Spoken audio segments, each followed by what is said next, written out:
മനസ്സമാധാനം നഷ്ടപ്പെട്ട വസുദേവര് എന്താണ് ശാന്തിക്കൊരു ഉപായം എന്ന നിലയിൽ വളരെ പ്രയാസപ്പെട്ടുകൊണ്ട് ഇങ്ങനെ ഇരുന്നു. ആഹാരം ഇറങ്ങണില്ല, കിടന്നു കഴിഞ്ഞാൽ ഉറക്കം വരുന്നില്ല. നല്ലൊരു പ്രശ്നമാണ് കേട്ടോ.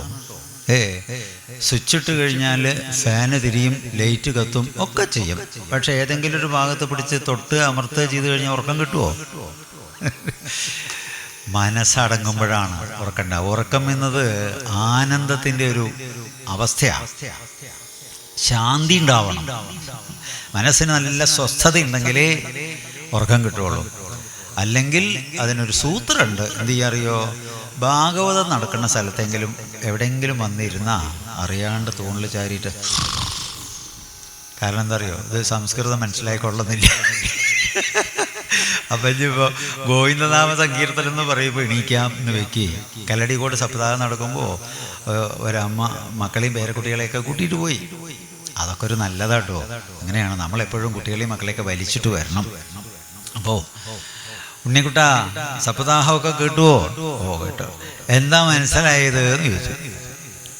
അപ്പോൾ 3-4 തവണ ആ സ്വാമി ഗോവിന്ദനാമ സങ്കീർത്തനം എന്ന് പറയും. രാവിലെ ഒരു 8-8:45 ഗോവിന്ദനാമ സങ്കീർത്തനം എന്ന് പറഞ്ഞാൽ ചായക്ക് നിർത്താറായി നിർത്താറ്. ഉച്ചയ്ക്കോ 4 മണിക്കോ അങ്ങനെയൊക്കെയാണ് മനസ്സിലാവണത്. എങ്കിലും മനസ്സിലായത് എങ്കിലും ഭഗവാന്റെ ആ നാമങ്ങൾ മുഴങ്ങുന്ന ഭാഗത്ത് വന്നിരുന്ന പാഴാവില്ല. ക്രമേണ സ്പീഡ് വ്യത്യാസം ഉണ്ടാവും. ആചാര്യൻ ഒരേ രീതിയിലാണ് പറയുന്നതെങ്കിലും പിടിച്ചെടുക്കാനുള്ള കഴിവ് ആളുകളിൽ വ്യത്യസ്തമാണ്. മനസ്സിലായോ? നമ്മളും നേരത്തെ പറഞ്ഞ കുഞ്ചിരാസ്വാമി എന്നൊരു സ്വാമി ഉണ്ടായിരുന്നു. അദ്ദേഹം സമാധിയായി ചിന്മയിലൊക്കെ പ്രവർത്തിച്ചിരുന്ന ഒരാളാണ്. അപ്പോൾ അദ്ദേഹം ഒരു സ്ഥലത്ത് പോയി, നമ്മളെയും വിളിച്ചിട്ടുണ്ട്. ഒരു പിറന്നാൾ സദ്യ നടക്കുകയാണ്. അപ്പോൾ ഈ സദ്യ നടക്കുന്ന വീടിൻ്റെ സൈഡിലെ ഒരു മുറ്റത്ത് പന്തലിട്ടുണ്ട്. അതിൻ്റെ ചുവട്ട് കൂടെ വഴിയാണ്, നടവഴിയാണ്. അപ്പോൾ നടവഴി കൂടെ ആളുകളിങ്ങനെ വർത്തമാനം പറഞ്ഞു പോകുമ്പോൾ ഒന്നിങ്ങനെ നോക്കുന്നുണ്ട്. അപ്പോൾ സ്വാമി എതിർഭാഗത്തേക്ക് തിരിഞ്ഞാൽ നമ്മൾ അങ്ങോട്ട് തിരിഞ്ഞിട്ട് ഇരിക്കുകയാണ്. അപ്പോൾ സ്വാമിക്ക് വഴി കാണാം. ആ സ്വാമി ഉണ്ടല്ലോ. ഓ നന്നായി. സ്വാമി ഉണ്ണാണ്ടിരിക്കണ ഇരിക്കാനുണ്ണട കൂട്ടാന്ന് മൂപ്പരുടെ മറുപടി. ചോദ്യം എന്തായിരുന്നു? ഉണ്ണാനിരിക്കുകയാണോ? മറുപടിയോ ഇരിക്കാനുണ്ണാണ്. എന്താ രണ്ടും തമ്മിലുള്ള മാറ്റം? ഉണ്ണാൻ വേണ്ടി ഇരിക്കുന്നവരുമുണ്ട്, ജീവൻ നിലനിൽക്കാൻ വേണ്ടി കഴിക്കുന്നവരുമുണ്ട്. മനസ്സിലായോ? അവരവരുടെ തലമനുസരിച്ചിട്ടാണ് ഓരോന്നിലേക്ക് താല്പര്യം പോവുക, ശ്രദ്ധ പോവുക.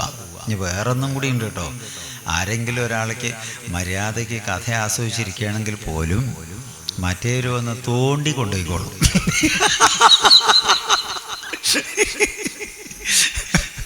മനസ്സിലായില്ലേ? അതുകൊണ്ടൊക്കെ സത്യത്തിൽ ആത്മീയ ലാഭം ഉണ്ടാവണമെങ്കിൽ എന്താ ചെയ്യേണ്ടതറിയോ? സ്വസ്ഥമായിട്ട് ഏകമായിട്ടായിരിക്കുന്നതാണ് നല്ലത്. കമ്പനി കൂടിയാ മറ്റേ കമ്പനിക്കാരുടെ ഇഷ്ടത്തിനനുസരിച്ച് താൻ പ്രവർത്തിക്കേണ്ടതായിട്ട് വരും. ഒറ്റയ്ക്കാവുമ്പോൾ എന്തറിയോ?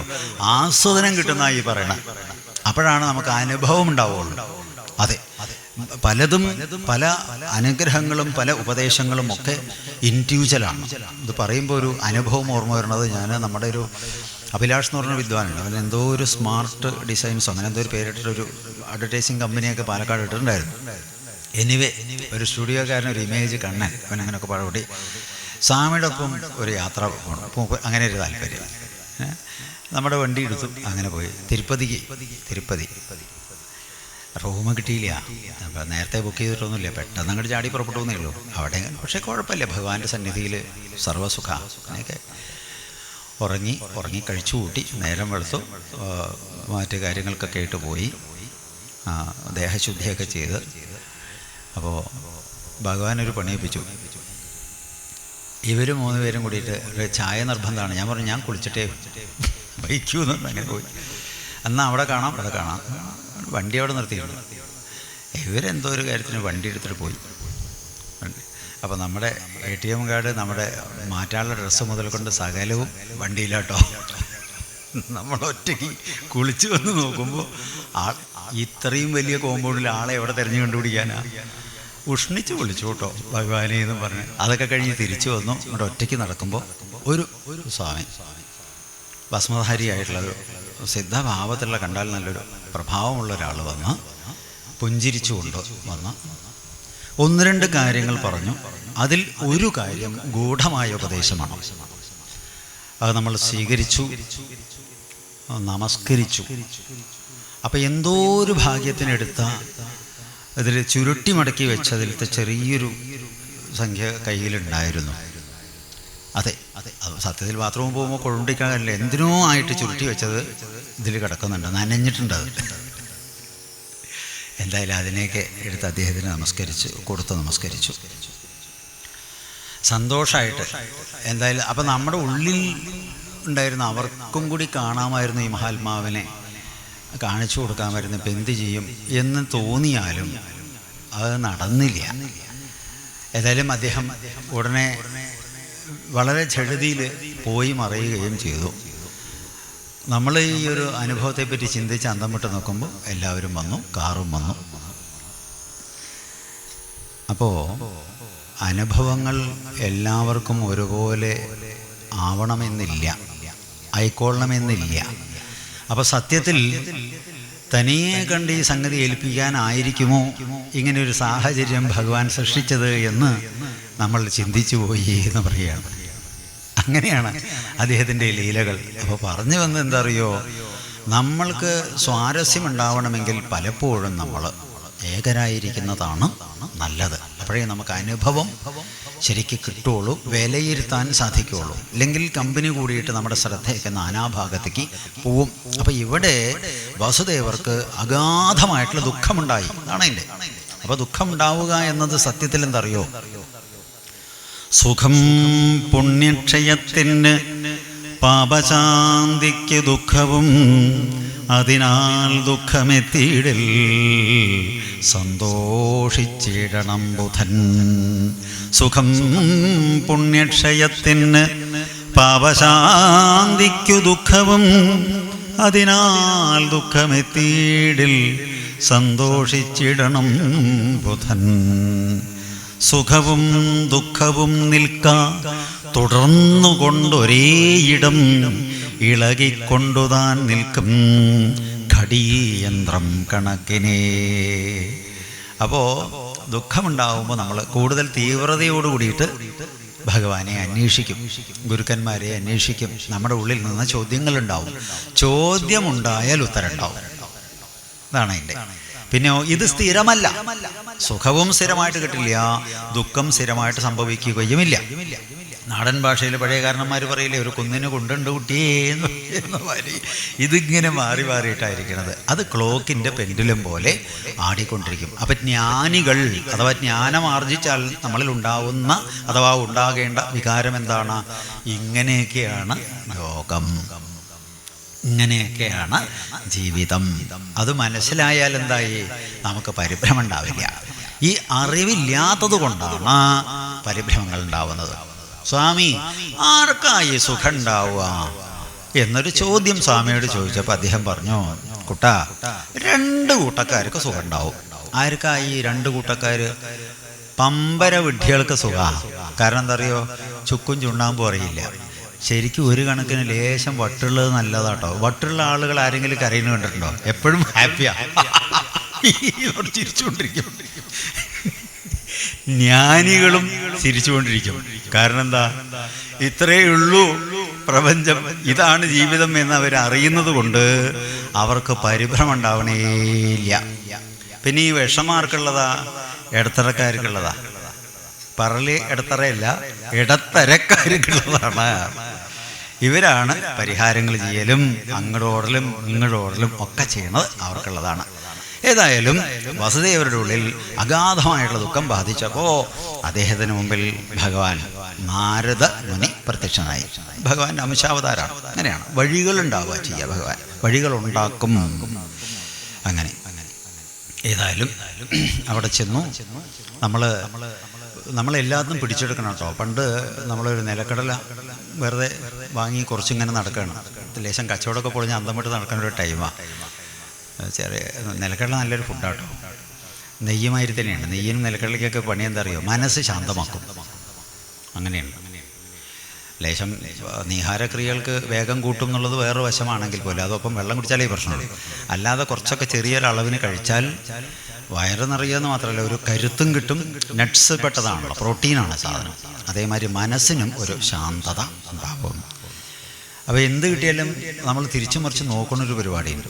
അങ്ങനെ ഈ കടല പൊതിഞ്ഞ കടലാസ് നോക്കിയപ്പോൾ അതിൽ പഴയ കാലത്ത് ഗുരുജി എന്ന് പറഞ്ഞിട്ടൊരു പങ്ക്തി, ഒരു ആഴ്ചപ്പതിപ്പിലത്തെ, അതിലൊരു ഗുരുനാഥനെ നമസ്കരിച്ച് ശിഷ്യൻ ഇങ്ങനെ കൈകൂപ്പി നിൽക്കുന്നതാണ് കാർട്ടൂൺ.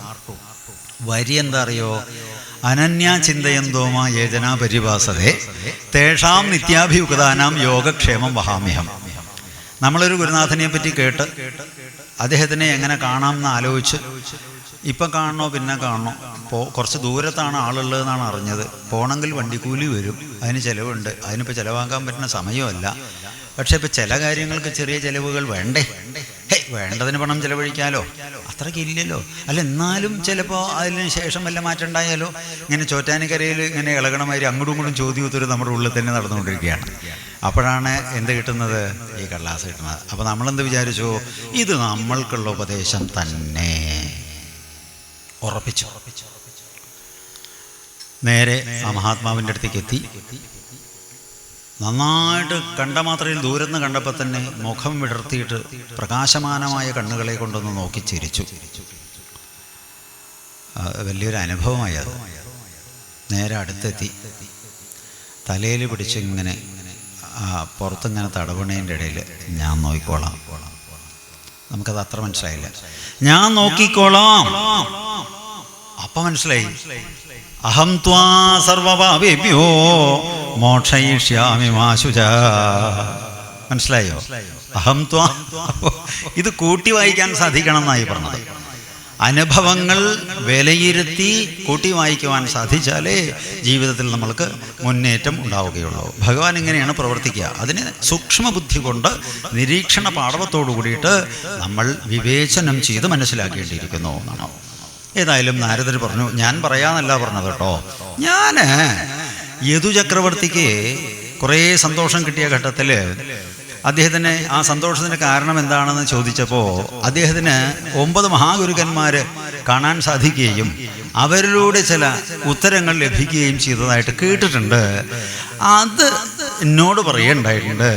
അദ്ദേഹം പറഞ്ഞ രീതിയിൽ ഞാൻ അങ്ങേക്ക് പറഞ്ഞു തരാം. അങ്ങനെയാണ് പറഞ്ഞത്. അപ്പം ആദ്യത്തെ ചോദ്യം ഭഗവാനെ, 9 ചോദ്യങ്ങളാണ് കേട്ടോ. ഭഗവാനെ പുത്രനായിട്ട് ലഭിച്ചിട്ടും മനസ്സമാധാനം ഉണ്ടായില്ല എന്നുള്ളതാണല്ലോ അദ്ദേഹത്തിൻ്റെ അവസ്ഥ. അപ്പം എന്തുകൊണ്ട് മനസ്സമാധാനം ഉണ്ടായില്ല? അപ്പം അതിന് അദ്ദേഹം പറഞ്ഞ മറുപടി, ഭഗവാൻ സഹോദരനായിട്ടോ മകനായിട്ടോ മരുവനായിട്ടോ ആരായിട്ട് വേണമെങ്കിലും ഭഗവാന് ജനിക്കാം. സ്വേച്ഛാമയനാണ്. ദേശധർമ്മം കാലധർമ്മം അനുസരിച്ച് മാറ്റം വരുത്താനായിട്ടാണ് ഭഗവാൻ ഓരോ കുലത്തെ ആശ്രയിച്ചിട്ട് അവിടെ ഭൂജാതനാവുന്നത്. നമ്മുടെ ഒരു കുലത്തിലോ നമ്മുടെ ഒരു നാട്ടിലോ ഒരു മഹാത്മാവ് ജനിച്ചു എന്ന് നമ്മുടെ ബന്ധുവായിട്ട് വന്നു എന്നതുകൊണ്ട് മഹാത്മാവിൻ്റെ ഗുണം കുറയുന്നില്ല. മനസ്സിലായോ? ഭഗവാന്റെ അംശകലയാൽ ഒരു ദിവ്യ വ്യക്തിത്വം ജനിച്ചു എന്നതുകൊണ്ട്, നമ്മൾക്ക് അവരോട് ചേർന്ന് പ്രവർത്തിക്കാൻ സാധിച്ചു എന്നതുകൊണ്ട് മഹാത്മാവിൻ്റെ ഗുണം കുറയുന്നില്ല. പക്ഷേ നമ്മൾ മഹാത്മാവാണ് എന്ന് അറിഞ്ഞ് ഉൾക്കൊണ്ട് ഉപയോഗപ്പെടുത്തുന്നതിൽ പരാജയപ്പെട്ടു. അതാണ് അങ്ങയുടെ ആശങ്കയ്ക്ക് കാരണം. അതിൻ്റെ പ്രധാന കാരണം ഭാഗവത ധർമ്മം അറിഞ്ഞില്ല എന്നതാണ്. ഭാഗവത ധർമ്മം എന്ന് പറഞ്ഞാൽ ഭഗവാന്റെ സ്വരൂപം തന്നെയാണ് ഭാഗവതം. അപ്പം ചോദിച്ചു, ഭാഗവത ധർമ്മം എന്നാൽ എന്ത്?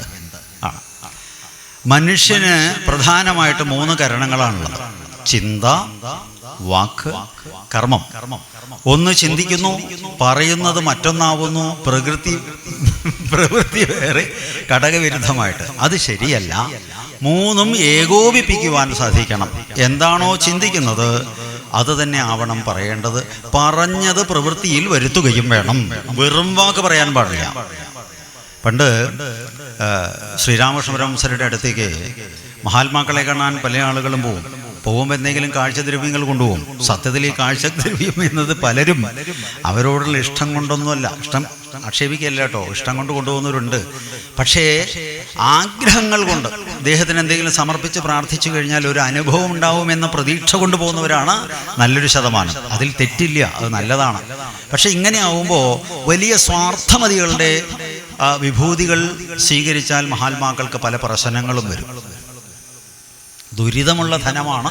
ദുരിതമുള്ള ധനം കൊണ്ടോ അല്ലെങ്കിൽ കട്ടും മോട്ടിച്ചും വിഷമിച്ചും ഉണ്ടാക്കിയ സാധനമാണെങ്കിൽ ഇത് അനുഭവിക്കുന്ന ആൾക്ക് അതിൻ്റെ പാപത്തിൻ്റെ ലോഡ് കൂടിക്കൊണ്ടിരിക്കുന്നതാണ്. അപ്പോൾ ഭഗവാൻ ചിലപ്പോഴൊക്കെ കഴിയും, ചിലപ്പോൾ പോടാന്നുള്ളതിൽ വിടുകയും ചെയ്യും. ഏതായാലും ഒരിക്കലേ ഒരു വിദ്വാൻ കൊടുന്ന പലഹാരമൊക്കെ കഴിച്ചോ, അത് മുതൽ വയറ്റിനൊരു പിടുത്തം കുറവ്, വല്ലാത്തൊരു ഒന്ന് വെളിക്കിരിക്കാൻ പോകണം. മൂളിമര ചോട്ട്, പഴയ കാലത്ത് വാട്ടർ ക്ലോസറ്റ് ഇല്ല, മരത്തിൻ്റെ ചോട്ടിലിങ്ങനെ മാന്തി എടുത്ത് വെച്ചിരിക്കുകയാണ് പാത്തി. അപ്പോഴേക്കും കേശവചന്ദ്രസേനൻ വരുന്നു, നരേന്ദ്രനാഥ ദത്തൻ വരുന്നു, മാസ്റ്റർ മഹാശയൻ വരുന്നു, ഇങ്ങനെയുള്ള സുഹൃത്തുക്കൾ. നരേന്ദ്രനാഥ ദത്തൻ എന്ന് പറഞ്ഞാൽ പിൽക്കാലത്തെ വിവേകാനന്ദ സ്വാമികൾ. അപ്പോൾ സാത്വിക ഭക്തന്മാരെ കാണുമ്പോൾ ഭഗവാന്റെ എല്ലാ വൈഷമ്യങ്ങളും പോയിട്ട് ആഹ്ലാദമായി. പിന്നെ തമ്മിൽ സ്തുതികൾ പറഞ്ഞും വിവേകാനന്ദ സ്വാമികൾ ഭഗവാനെ ആദ്യമായി കണ്ടപ്പോൾ സ്തുതിച്ച ഒരു സ്തുതിയാണ്: എന്തൻ മനമേ നീ വട്ടം കറങ്ങുന്നു, പോകരുതായോ നിൻ വീട്ടിലേക്കിപ്പോഴേ, ബന്ധുക്കളല്ലിവർ ആരും നിനക്കേതും ബന്ധമിവരുമായി കൊള്ളുകില്ലെന്നുമേ. ഈ കാവ്യമാണ്. ഏതായാലും അദ്ദേഹത്തിനെ കണ്ടപ്പോൾ മനസ്സങ്ങട് ലയിച്ചു, ആനന്ദത്തിലായി. പിന്നെ പല കഥകളും ചോദ്യങ്ങളും ഉത്തരങ്ങളുമായിട്ട് അന്നത്തെ പകൽ മുഴുവൻ കഴിഞ്ഞു. ഓരോരുത്തരും ഓരോ വഴിക്ക് പോയി. രാത്രി ആയപ്പോൾ ഭഗവാൻ കിടക്കാനായിട്ട് കട്ടിലേക്ക് പോയി. കട്ടിലിൽ കിടന്നപ്പോൾ, കിടക്കുന്നതിന് മുമ്പ് ഉറങ്ങുന്ന ആളാണ്. അപ്പോൾ നമ്മുടെ ചിദാനന്ദപുരി സ്വാമികൾ ഞങ്ങൾ ഒന്നിച്ചിട്ട് കുംഭമേളയ്ക്ക് പോയിട്ടുണ്ട് ഇലഹാബാദിൽ. അന്ന് ഞങ്ങൾ ഒരു കുടീരത്തിലാണ് താമസിച്ചത്. സ്വാമിജി അങ്ങോട്ട് ഒന്ന് പ്രാണായം ചെയ്തിട്ട് ഒറ്റ കിടത്താണ്, തലയെ കൂടെ അങ്ങോട്ട് മുണ്ടിടും. ആളുറങ്ങി. അത്ഭുത. നമ്മളിങ്ങനെ മസാല ദോശ മറിച്ചിട്ടമാതിരി അങ്ങോട്ട് തിരിഞ്ഞ് ഇങ്ങോട്ട് തിരിഞ്ഞ് ഇങ്ങനെയൊക്കെ നമ്മുടെ അവസ്ഥ. അതെന്തറിയോ, മനസ്സ് നിയന്ത്രിക്കാൻ സാധിച്ചു കഴിഞ്ഞാൽ അതെ ശരീരവും ഇതെല്ലാം വഴങ്ങും. എന്നാണ് എൻ്റെ യോഗികൾക്കത് സാധിക്കുന്നതാണ്, ഒരവസ്ഥയാണ്. ഏതായാലും ഭഗവാന് കിടന്നിട്ട് ഉറക്കം വരില്ല, കയ്യും കാലും പിണയെ പിരിയ എന്തൊക്കെ ചെയ്യണം. എന്താണ് അതിൻ്റെ കാരണം എന്ന് ആലോചിച്ചപ്പോൾ ഒരു വാക്ക് പറഞ്ഞു കാലത്ത്. എന്താ വാക്ക്? മൂളിമരച്ചോട്ടിലേക്ക് പോണം. മനസ്സിലായോ? ഉടനെ അദ്ദേഹം എന്താ ചെയ്യുന്നറിയോ, നേരെ മൂളിമരച്ചോട്ടിലേക്ക് പാനയിൽ വെള്ളവുമായിട്ട് പോയി. സത്യത്തിൽ ആ സമയത്ത് നീഹാരത്തിൻ്റെ ആവശ്യമില്ല, പക്ഷേ വാക്ക് പറഞ്ഞല്ലോ എന്നതിൻ്റെ പേരിൽ അവിടെ പോയി കുറച്ച് സമയം ഇരുന്ന് ശൗചം ചെയ്ത് കാല് കഴുകി വന്നിട്ടുണ്ട് എന്നുള്ള അനുഭവം മാസ്റ്റർ മഹാശയൻ എന്ന മഹേന്ദ്രനാഥ ഗുപ്തൻ അദ്ദേഹത്തിൻ്റെ ഡയറി കുറിപ്പുകളിൽ എഴുതിയിട്ടുണ്ട്. അദ്ദേഹത്തിൻ്റെ ഭഗവാനുമായിട്ടുള്ള ഡയറി കുറിപ്പുകളാണ് ശ്രീ രാമകൃഷ്ണ വചനാമൃതം. ശ്രീ രാമകൃഷ്ണ വചനാമൃതം എന്ന പേരിൽ 3 വോളിയങ്ങളായിട്ട് കിട്ടും. അതൊക്കെ ഒന്ന് പഠിക്കണം. നല്ല മനസ്സിരുത്തി വായിക്കുമ്പോൾ മഹാത്മാക്കളുടെ ജീവിത ചരിത്രങ്ങളും അവരുടെ സംഭാഷണങ്ങളൊക്കെ നമ്മൾ വായിച്ച് മനസ്സിലാക്കുമ്പോൾ പലതരത്തിലുള്ള ആശയ തെളിച്ചങ്ങളും നമ്മൾക്ക് സാധിക്കും. കാരണം നമ്മൾ കണ്ടതാണല്ലോ, നമുക്കറിയാം. അനുഭവിച്ചിട്ടുള്ള ആളുകളുടെ ആ രചനകൾ, അവരുടെ അനുഭവക്കുറിപ്പുകൾ നമ്മൾ പഠിക്കുമ്പോൾ അവരുടെ അനുഭവവും കൂടി നമ്മളിലേക്ക് പകരുകയാണ് എന്ന് പറയണം. അപ്പോൾ രണ്ടാമത് ഭാഗവത ധർമ്മം പാലിച്ച ആളുകളെ അഥവാ പാലിക്കുന്ന ആളുകളെ എങ്ങനെ കണ്ടാൽ അറിയാൻ സാധിക്കും സ്വാമി എന്ന് ചോദിച്ചപ്പോൾ പറഞ്ഞു, ആ ചോദ്യം കുറച്ച് കട്ടിയുള്ള ചോദ്യമാണ്. അത് മനസ്സിലാവണമെങ്കിൽ എന്തെങ്കിലും ഒരു ഉപ്പുമാവോ ചായയോ കുടിക്കാതെ മനസ്സിലാവില്ല എന്ന് പറഞ്ഞിട്ടാണ് സർവത്ര ഗോവിന്ദനാമ സങ്കീർത്തനം. ഗോവിന്ദ ഗോവിന്ദ ഹരേ രാമ രാമ രാമ ഹരേ ഹരേ, ഹരേ കൃഷ്ണ കൃഷ്ണ കൃഷ്ണ ഹരേ ഹരേ, ഹരേ രാമ രാമ രാമ ഹരേ ഹരേ, ഹരേ കൃഷ്ണ കൃഷ്ണ. കൃഷ്ണ